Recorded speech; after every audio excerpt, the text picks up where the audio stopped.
আমি অবশ্য সংক্ষিপ্ত বক্তব্য খুব ভালো পারি, 2 মিনিট বিশেষজ্ঞ হয়ে গেছি। তো তারপরে একটু বলতে চাই যে আমরা রাজনীতি করি। রাজনীতিটা কি? একটি দেশ ও জাতির বিবেক। এদেশে যে সুশীল সমাজ, কবি, সাহিত্যিক, বুদ্ধিজীবী তারা যে চিন্তা চেতনা করে, সেই চিন্তা চেতনাকে বাস্তবায়নের রূপ দেয় রাজনীতিবিদরা।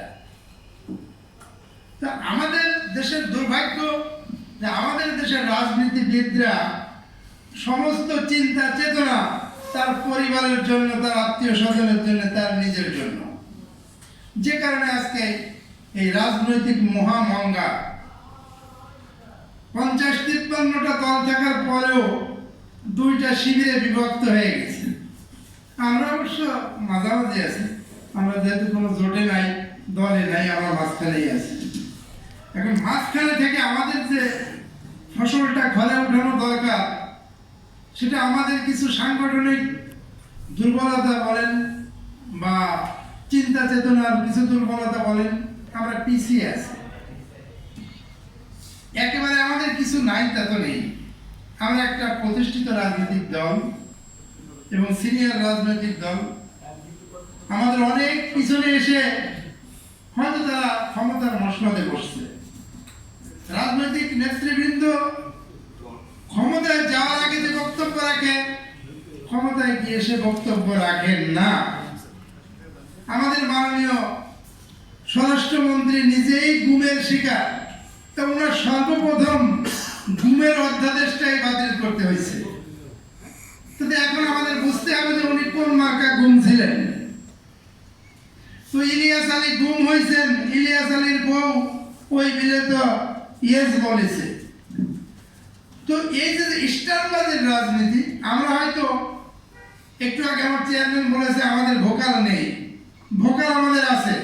আমরা ভোকালটাকে যথাসময় আমরা প্লেস করতে পারতেছি না, এটাই হচ্ছে আমাদের সমস্যা। বা আমরা অনেক কিছু রাজনীতিতে যে রিস্ক গুলো নিতে হয়, সেই রিস্ক গুলো নিতে পারছি না। কেন পারছি না আমি নিজেও জানি না, কারণ রাজনীতিতে আমার কণ্ঠ থাকবে ক্লিয়ার। আমাদের বীর মুক্তিযোদ্ধা 71 সালে দেশ স্বাধীন করেছে, তার একজন মাঠের সৈনিক আমাদের সাথে আছে। যে কারণে দেশ স্বাধীন করছে, সেই স্বাধীনতা কি গত 55 বছর আমরা কোনো ভোগ করতে পেরেছি? আমাদের দলীয় যে একটা সর্বপ্রথম মেসেজ, সাদাকে সাদা, কালোকে কালো, আমরা কি সাদাকে সাদা, কালোকে কালো বলতে পেরেছি? পারি নাই, এটাই স্পষ্ট। এখন ওটা বলতে হবে। ওটা যখনই বলতে পারবো তখনই ওই ভাইরাল খাওয়ার চিন্তা করা লাগবে না। আপনি সত্য কথাকে সত্যভাবে বলেন, আপনি এমনি ভাইরাল হয়ে যাবেন। আর সারা দেশে তেলের ক্রাইসিস, তেল পাইবেন কোথায়? সমস্ত তেল তো সংসদের ভিতরে। সংসদের ভিতরে যে পরিমাণ তেল ঢালতেছে, তাতে তো পাম্পে তেল যাওয়ার কোনো সুযোগ নেই। আর যে সমস্ত ঢাকা ইউনিভার্সিটির বড় বড় নেতা, নাম বললে আমার নিজেরই লজ্জা লাগে, আমারই বন্ধু বান্ধব, তো এত বড় বড় ডার্ক সাইডের নেতা যেভাবে তেল মারে একটা অপদার্থ ব্যক্তির জন্য, এগুলো শুনতে লজ্জা লাগে। এই কথাগুলো আমাদের বলতে হবে, আমাদের রাজনৈতিক ভাবে, দলীয় ভাবে বলতে হবে।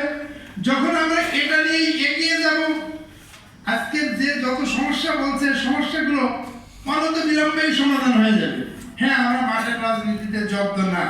এখন মাঠে তো নামই নাই, তো জব্দ কেমনে হবো? মাঠে একটু নামি, নামার পরে বোঝা যাবে যে আমরা জব্দ কিনা। আমরা হরতাল করি, মিছিল করি, মানববন্ধন করি, নামি, আমরা যা আছে। তবুও তো 50 জন মানুষ আছে, এটা নিঃস্বার্থে দল করার 50 জনই আসছে। এই 50টা প্রতিটা একজনের পিছনে তো আরো 100 লোক আছে। 100 না থাকে 50 জন আছে। এটা না পারবে কি? সবাই পারবে। তো আমরা শুরু করলে, আর যখনই আপনার দিকে পালে বাতাস বাঁধবে, জোয়ার আসবে, তখন দেখবেন যে আপনার লোকের অভাব নেই। আর আমরা যদি সবাই আন্তরিক হই, এই সামান্য পয়সা, একটু আগে আমাদের সিনিয়র প্রেসিডেন্ট বললেন যে বাজারের পয়সাটাও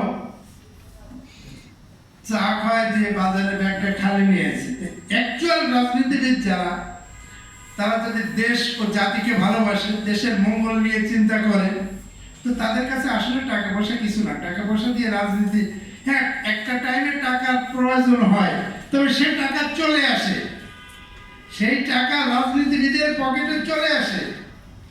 আমার এই ক্ষুদ্র দল থেকেই আমি নির্বাচন করেছি ঢাকা 18-তে। আমার টাকার অভাব হয় নাই, আমার দল আমাকে 100 টাকা দেয় নাই, বা আমার ব্যক্তিগতভাবে এত টাকা ছিল না, কিন্তু আমার কোথাও টাকার অভাব হয় নাই বা কোনো কিছুর অভাব হয়নি। আমার সাংগঠনিক দুর্বলতার জন্য আমি ভোট নিতে পারিনি, এবং আমার কর্মীবৃন্দ যা ছিল তাদের আমাকে দৈনিক খরচ দিয়েই চালাতে হয়েছে। তো অ্যাকচুয়ালি নিয়ত যদি ঠিক থাকে, আমাদের নীতি যদি ঠিক থাকে, আমরা একটা আদর্শের উপরে লড়াই করছি, আমাদের আদর্শ যদি আমরা ঠিক রাখতে পারি, তো এই টাকা এগুলো অন্য কিছু পরে, এগুলো পরবর্তী প্রয়োজন হবে। আর যখন প্রয়োজন হবে তখন কিভাবে হবে, এটা আমরা এই 50 জন বসলে আমার মাথায় এসে যাবে। তো টাইম হয়ে গেছে, নামাজের টাইম, বা আমার